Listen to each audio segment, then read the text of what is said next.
ভারত যদি চায় বাংলাদেশে সবকিছু আইপিএল থেকে মুছে দিতে, তবে সবার আগে তো তাদের মুছতে হবে নিজেদের আইপিএল এর লোগো। কারণ আইপিএল এর লোগো বানানো হয় 2007 টি-20 বিশ্বকাপে করা মাশরাফি বিন মুর্তজার একটি শটের উপর কেন্দ্র করে। যদিও বেশিরভাগ ভারতীয় অস্বীকার করেন এই ব্যাপারটি, তবে একবার এক ভিডিও বার্তায় ভারতের সাবেক ক্রিকেটার ও ক্রীড়া বিশ্লেষক আকাশ চোপড়া স্বীকার করে নেন এই তথ্যটি। সাম্প্রতিক সময়ে ঘটে যাওয়া মুস্তাফিজুর কাণ্ডে এখন তিনি দোষ দেখছেন বাংলাদেশের। তিনি মনে করেন যেটা হয়েছে ফিজের সাথে সেটা সঠিক, যদিও তার মন্তব্যে তৈরি হয়েছে বিতর্ক।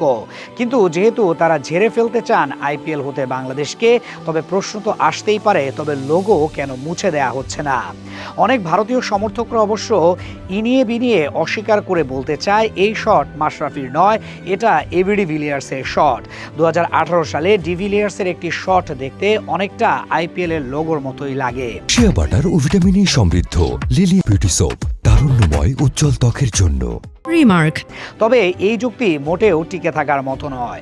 যেখানে আইপিএল শুরুই হয়েছে 2008 সালে, এই লোগো দেখানো হয় 2008 সালে, সেখানে কি করে 2018 সালের একটি শটের মতো ছিল আইপিএল এর লোগো? এটা শুধুই তাদের মন গড়া কথা, যাতে একটু নিজেদের সান্ত্বনা দিতে পারে তারা। কিন্তু বাস্তবতা হচ্ছে এই শটটি নেওয়া হয়েছে 2007 টি-20 বিশ্বকাপে মাশরাফির একটি শট হতে। ধারণা করা হয় সেই শটটি ছিল পাকিস্তানের সাথে, আর সেখান থেকে অনুপ্রাণিত হয়ে তৈরি হয় লোগো।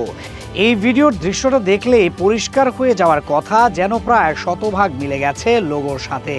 2007 বিশ্বকাপের শট, 2008 সালের লোগো, সব মিলিয়ে আকাশ চোপড়ার স্বীকারোক্তি ও বাস্তবতাই বলছে মাশরাফির শটের আদলে বানানো হয়েছে এই লোগো। এখন তো প্রশ্ন আসতেই পারে, যদি বাংলাদেশি বলে মুস্তাফিজকে সরিয়ে দেয়া হতে পারে, তবে বাংলাদেশি খেলোয়াড়ের শট হতে তৈরি করা লোগো কেন এখন সরিয়ে দিবে না বিসিসিআই?